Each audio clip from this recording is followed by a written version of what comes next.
Hi, hello, and welcome to the 21st episode of the Whimsy podcast. My name is Zenith. My pronouns are they, them. You can find me on Instagram and Ravelry as Sockspouse. On Ravelry, there's no dash. On Instagram, I have a little underscore. That's what that's called. It's very early in the morning today.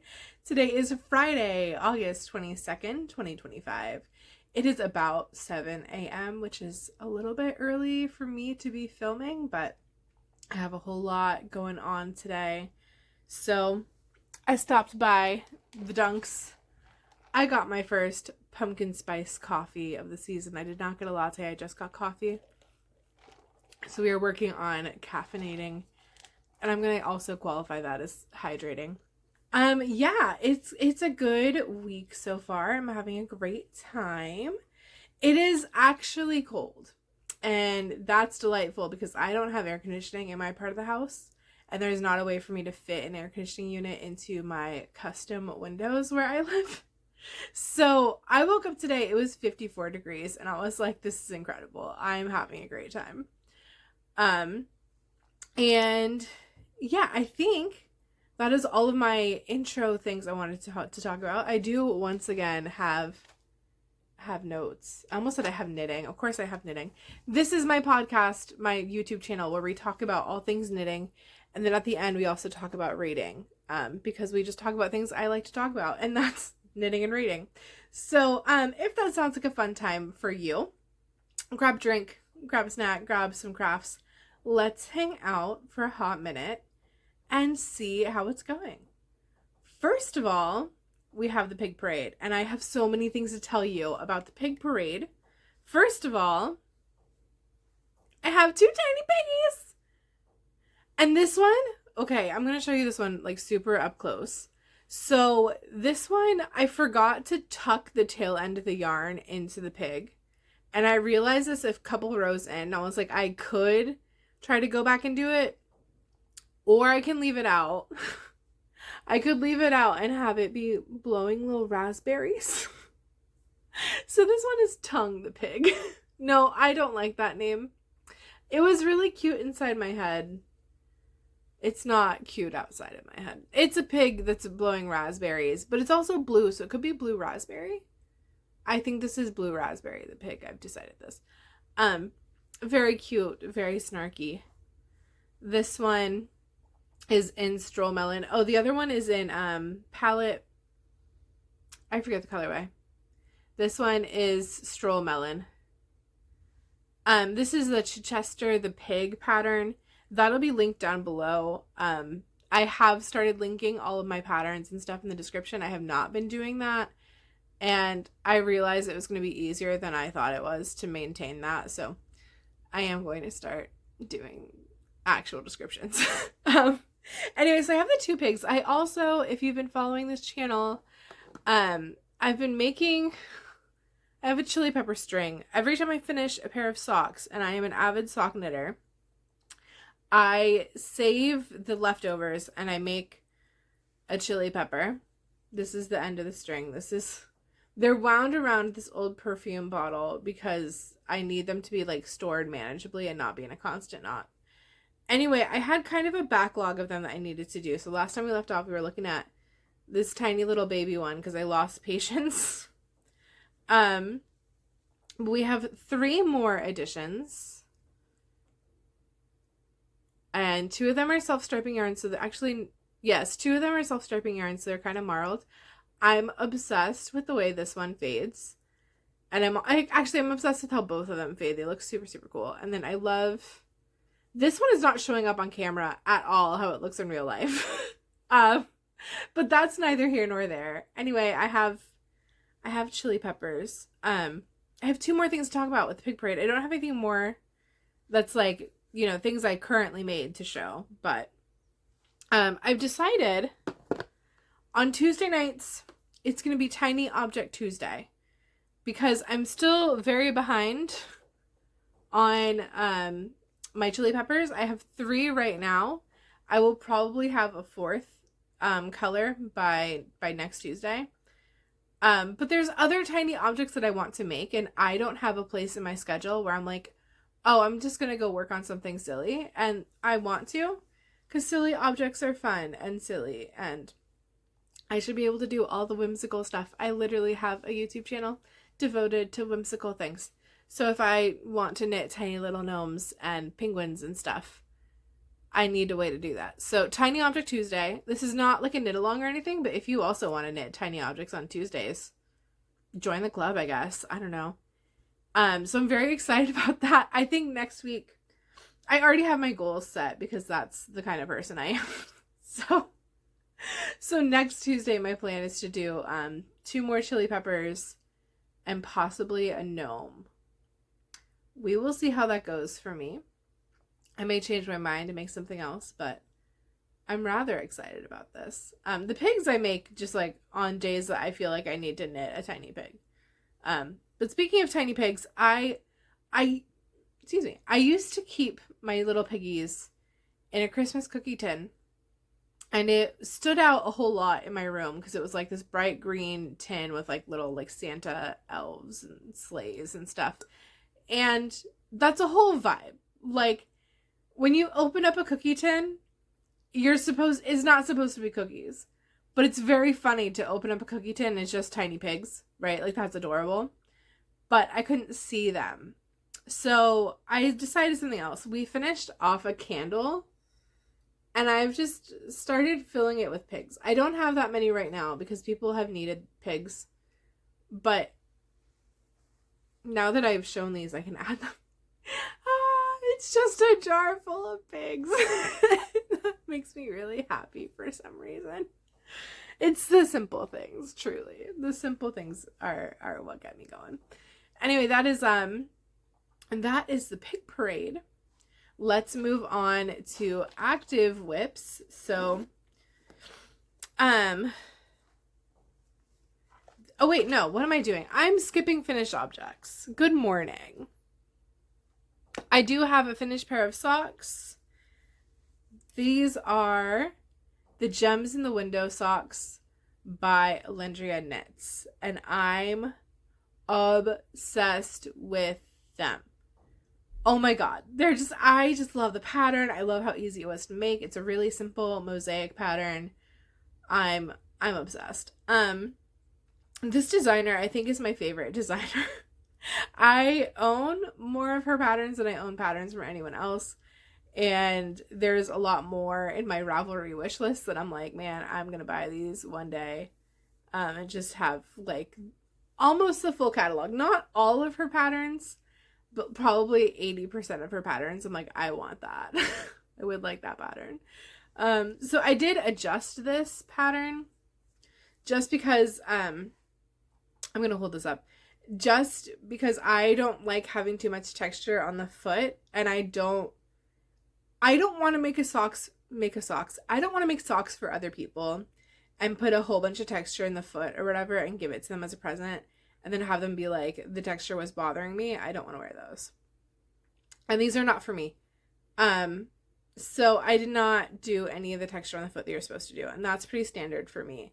In general, when I buy a pattern, I don't necessarily follow the pattern. It's more of I take a pattern and I adapt it to the formula I already use for socks. So whatever the stitch count is, unless it's like stranded colorwork, which I've never done stranded colorwork socks, I'm intimidated to do those. Unless it's that, the stitch count is going to be my standard 56. And it doesn't matter what it says to do for the cuff. I'm going to do 10 rounds of 2x2 ribbing, unless it looks super cool. And no matter what it says to do for the leg, I'm going to do 30 rows. And then I'm going to do a slip stitch heel. And then I'm going to do a vanilla foot. Like 9 times out of 10.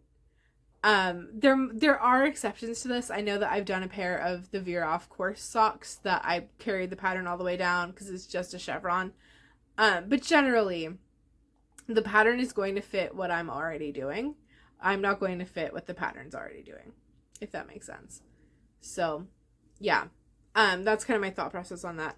The yarns I used in this, the contrast color is Stroll in the color Horchata.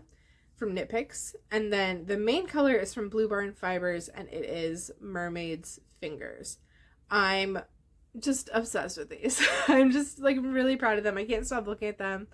I've been a nuisance all over social media this week, just being like, look at these socks, look at these socks, and like jumping in all my group chats and being like, perceive me. Because I think they're really great. I think these are like the best socks I've ever made, maybe. So I'm obsessed. Anyway, no, I still have more to talk about. So this pattern is super cool, right? Gems in the window. It is also a cowl. The designer has also made a cowl, and the cowl is currently part of a pattern sale.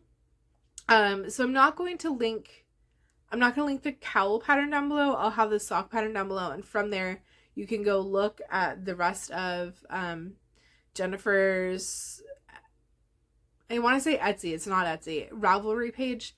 And she has 5 of her cowls on sale because fall is about to start. And that includes the Gems in the Window cowl, which looks so beautiful. I don't make cowls, I make socks.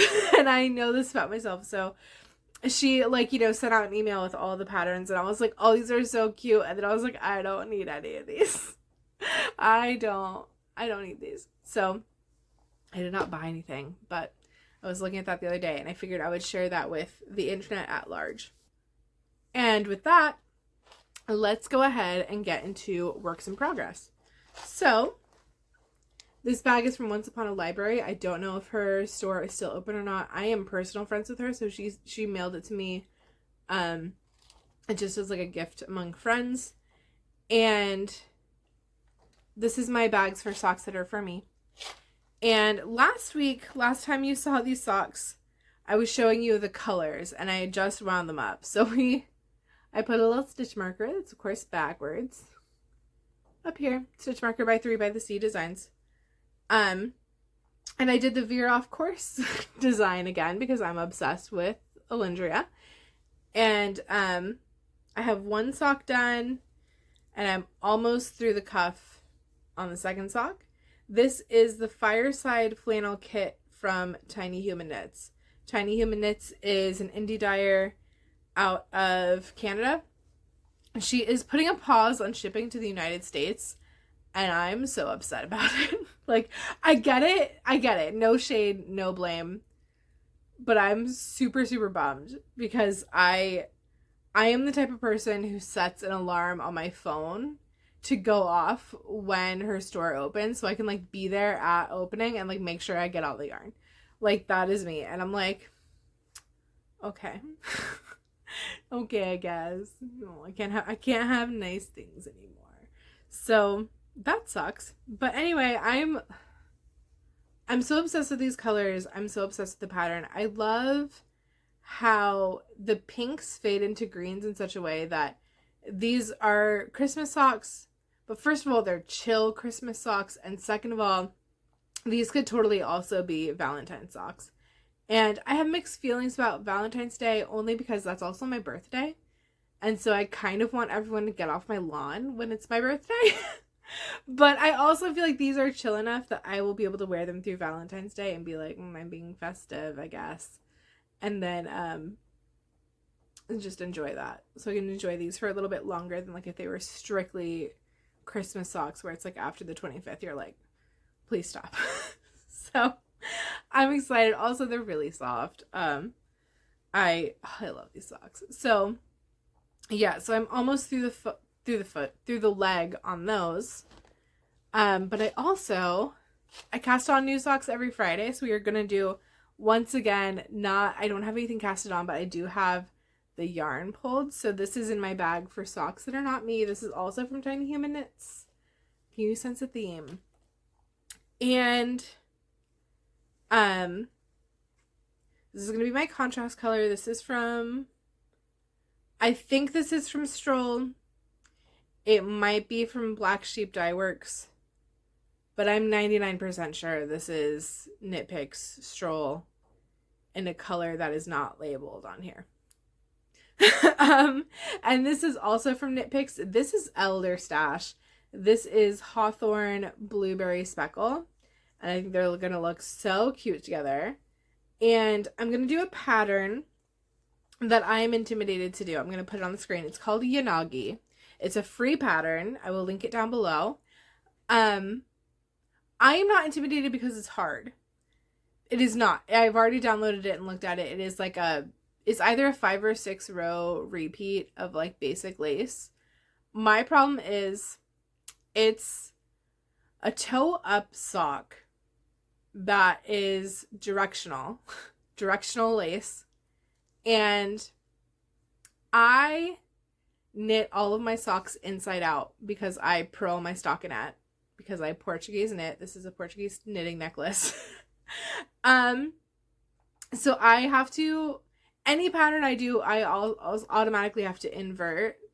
Like all of the knitting is purling. Anytime there's like a slip knit, I have to do slip purl, which I'm not sure if I should actually be doing slip purl or if I should be doing purl two together and doing slip purl instead of knit two together. I need to knit a swatch at some point to figure out what I'm doing with my life when I actually invert things. And have I done that? No. We're just vibing. We're just going with the flow. I am an anti-perfectionist. Anyway, so normally if I have to do lace, there's already an extra step where I have to invert the pattern. But now, because this is a toe up pattern and I am not going to knit a toe up sock, I much prefer the fit of cuff down socks. When I started knitting, I was a toe up knitter. So I know for a fact that I don't like the fit of like a fish lips kiss heel, a short row heel. Not for me. So I'm going to make it cuff down. So not only am I going to invert the pattern, I also have to do it backwards. And there's a chart in the pattern because the written instructions are going to be completely useless to me.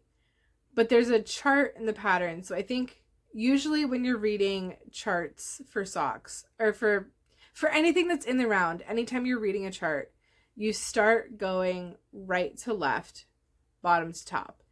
And what I have to do is go left to right, top to bottom.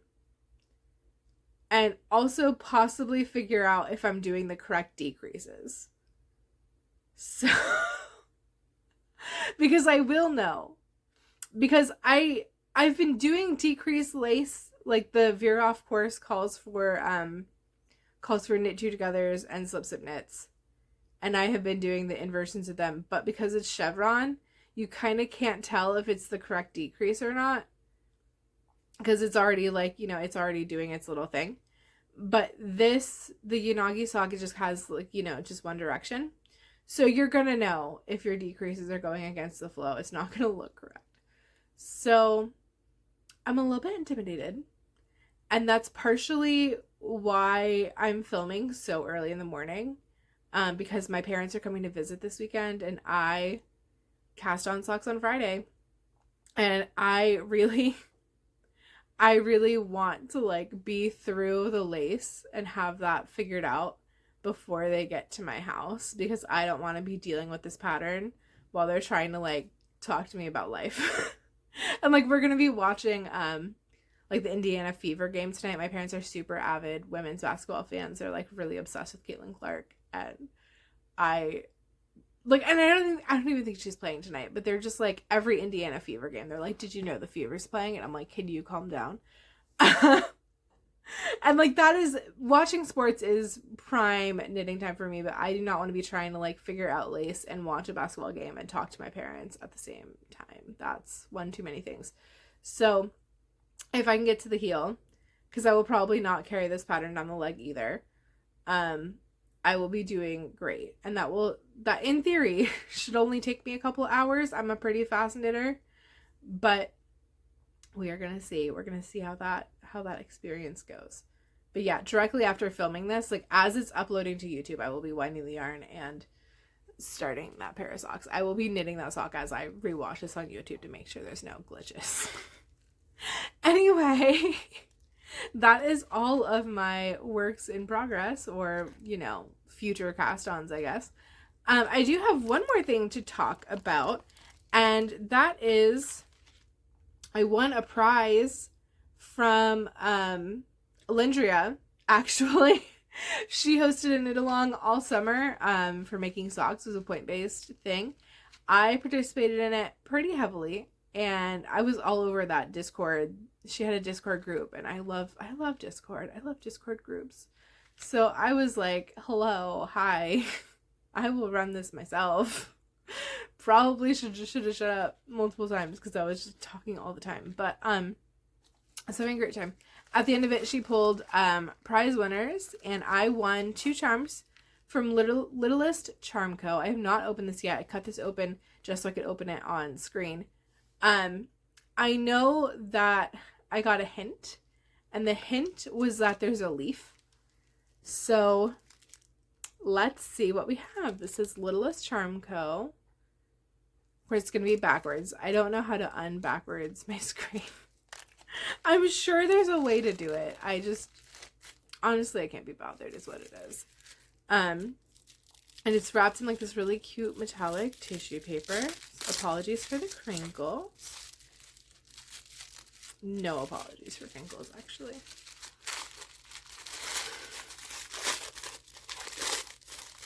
What's in here? Ooh, we have another bubble wrap now. Got some bubble wrap with tape on it. Can I pull this out of here? No. Oh my god, I did not think this was going to be so hard to open. I feel like the Jeopardy theme is playing in the background. Okay, I've rescued one of them. Little baby. Oh my god. Okay. So this is a little striped sock. That's adorable. And then this one is the cutest stitch marker I've ever seen.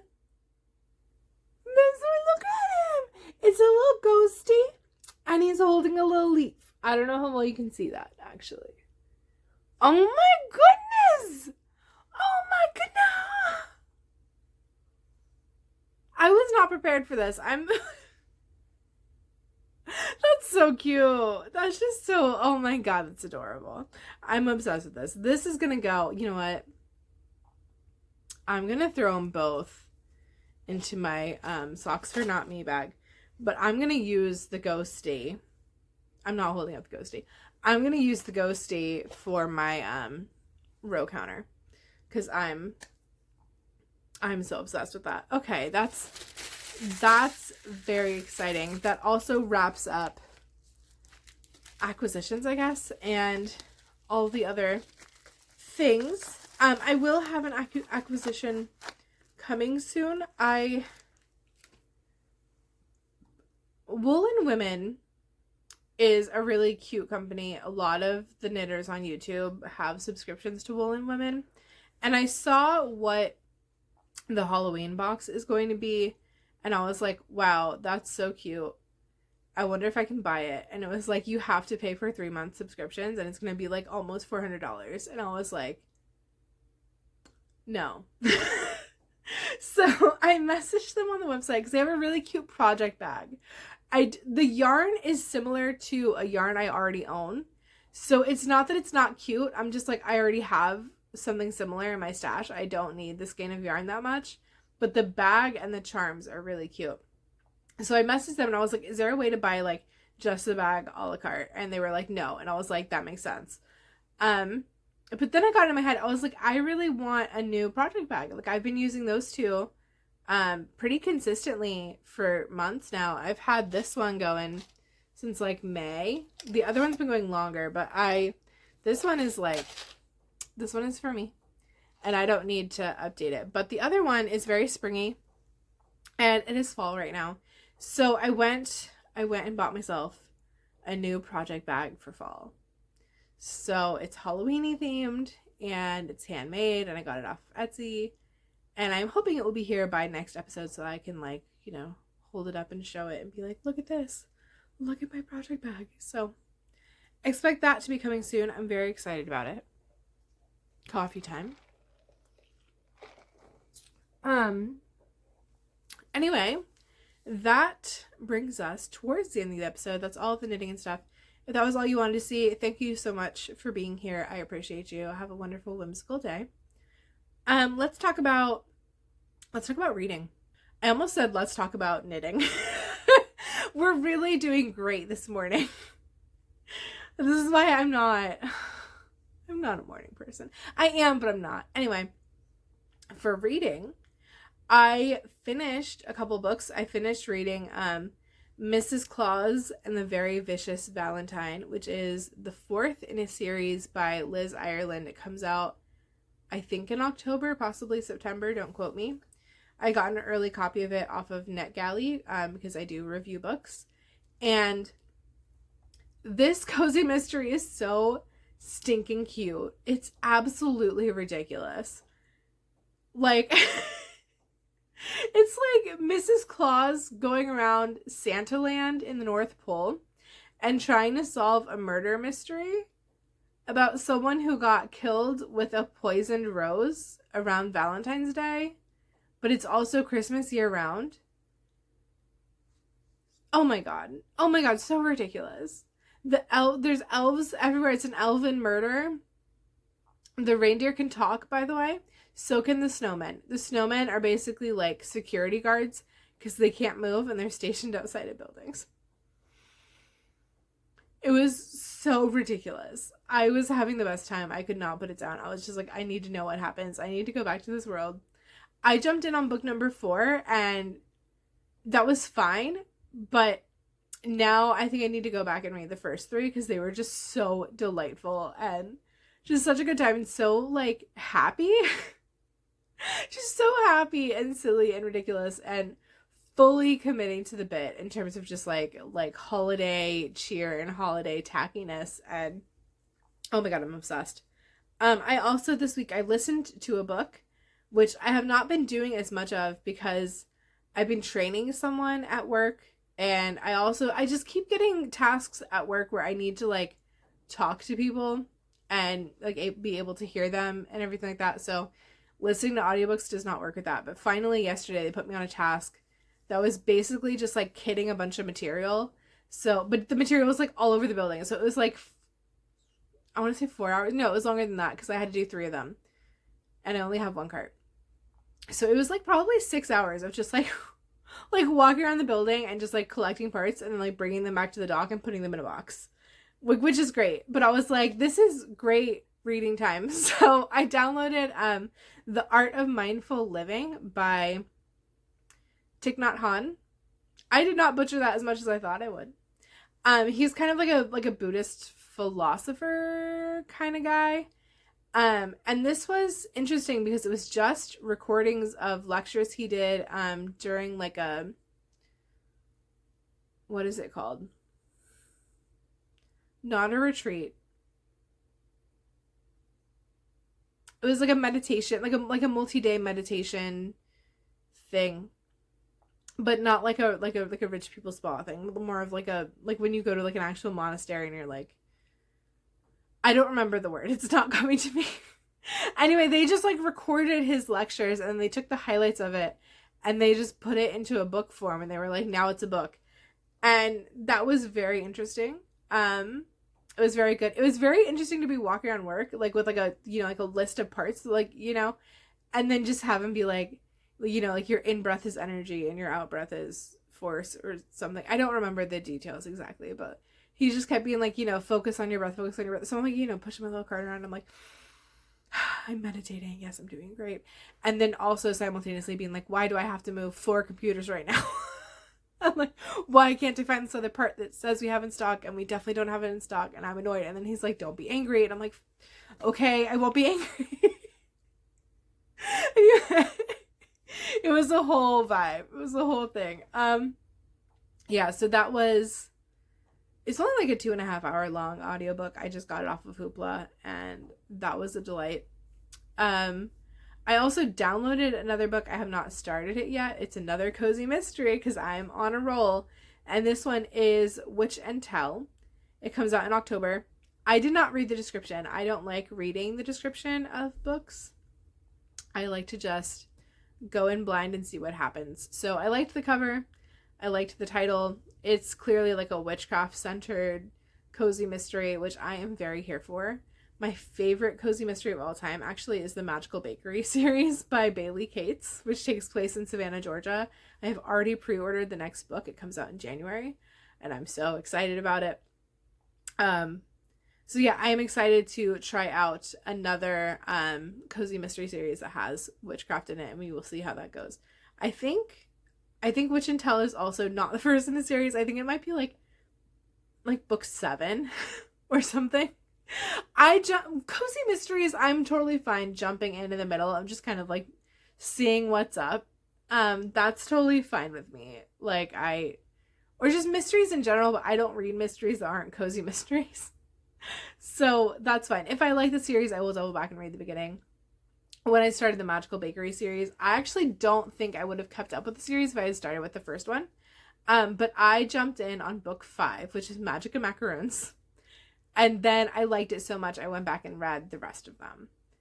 And I'm honestly considering doing a reread of those because they're so good. Anywho, that is all my reading.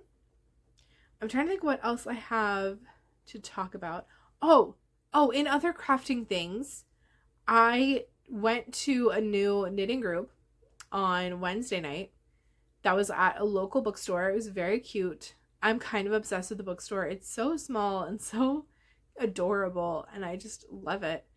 And I was the only attendee. So it was a little bit awkward. It was just me and the owner hanging out for like an hour and a half while I was, working on my sock, and she had some embroidery. It's a needlecraft night. Yeah, she was like, I promise we have regulars. We just don't have regulars right now. Like, everyone was busy. They texted me. I was like, okay, that's fine. So that was an interesting experience. We'll see. I plan on going back again. We will see how that goes. Hopefully I won't be the only one. But yeah, I was excited about this for like weeks in advance, and then I was just like, oh, okay. So that happened. I'm trying to think what else happened recently. Oh, yes. I don't know if I'm going to put a picture of this on the screen because I don't think you're going to be able to read anything useful off of it because it'll be so small. But I made a spreadsheet. Okay, I already have a spreadsheet for my sock making. There's just a list of like my friends and family and their shoe size. And then like how many rows I should do for their foot. Because every other pair of socks I make is for not me. So I need to know that information off the top of my head. And so I just keep a spreadsheet, and it's actually on like the homepage. It's on the homepage of my phone. So that like if I sit down and knit a sock, I can just like open it and be like, who is this for? Like, what am I doing? It works out really well for me. I'm sure this is like a very strange thing, and I don't care. Anyway, so I added a second sheet to that spreadsheet, and I listed out all of the sock patterns that I have like in my Ravelry library. So some of them are free, some of them I paid for. They're all on there. And then I also added a column for like what kind of yarn I should use for this pattern. Like whether it's like suited for self-striping, like the Vera Off course, whether it's better to use a solid color, whether it's a mosaic color work, like Gems in the Window, or whether it's stranded color work, like I have an octopus color pattern. I also, if it's like a lot of texture, I put a note that was just like, these are a textured pattern. And then I also added a column to be like, when was the last time I knit this pattern? And if I've never made the pattern, I left it blank. And I think I had something close to 50. I think I had 55 or 56 patterns. I think I had 5 of them that I had actually knit. So I made the list because I want to knit more patterns. And I think I am going to, because now I have everything organized where I can just like open the list and be like, this pattern and this yarn, like, let's go. Or I can like pick a yarn and then open the pattern list and be like, this would work with this pattern and I haven't knit it yet, and go from there. So I'm very, very excited to have things a little bit more organized and hopefully be able to like, use more of the patterns that I have. Because vanilla socks are fun, and I was obsessed with them for a while.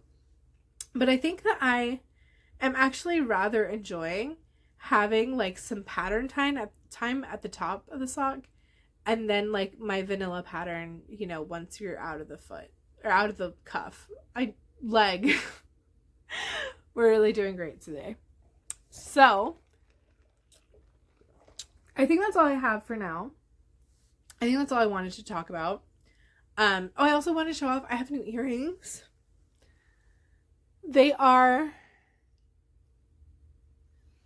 the Andor Rebel Alliance thing, which I am obsessed with. These are from Your Weird Aunt on, is it Etsy? Yes, it's Etsy. I don't know why I would think it would be on Ravelry. These are earrings. Good morning. How many times am I going to say good morning on this episode? I'm obsessed with your Weird Aunt, which is a very strange thing to say. That's a store. They sell tons of fandom stuff. I own, I think, one or two of their shirts. I own 2 pairs of earrings. I have these, and I also have, they make earrings out of the Lego minifigures, and I got the Gamorrean guards from Jabba's Palace because I'm obsessed with Jabba the Hutt. Also, those are really fun because they look exactly like my D&D character, Milkweed. So I wear them to D&D because it looks like little Milkweed, who's my half orc, half halfling. And oh my god. I also have a whole bunch of stickers from them because every time you buy something, they send little, not if it's a shirt because those get printed separately, but if you buy like earrings or jewelry or whatever, they also throw in a couple stickers. So I have one on my Kindle case that's Hot Gonk Summer, and I just got a couple more. I got a Mon Mothma sticker. I got the U-Wing sticker. Oh, I'm so excited. They make me happy. I'm such a Star Wars nerd. And it's fine. I also, speaking of other nerdy things, I am still doing my Disney movie watch along. Last week I got Brave Little Toaster. I thought I was watching the original. It turns out I was not. I was watching Brave Little Toaster to the Rescue. That was wild. I think they should reboot it, but with AI. Because the movie was about computers that were made with tubes and how they give viruses to computers that have circuit boards because they don't talk to each other very well.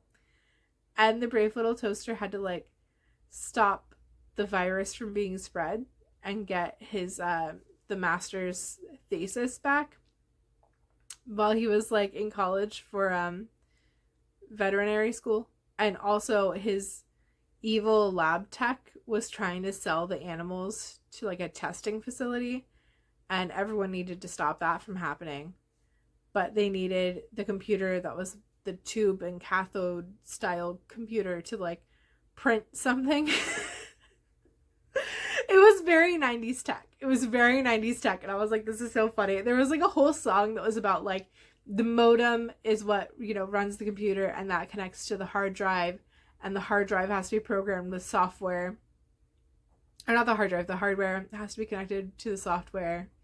And like, this is what a mouse is, and this is a keyboard. And like, I was like, oh my god, this is wild. Like, it was so crazy because you're like watching it and they were like, there's all these different parts to make a computer run. And I was like, we just have tablets now.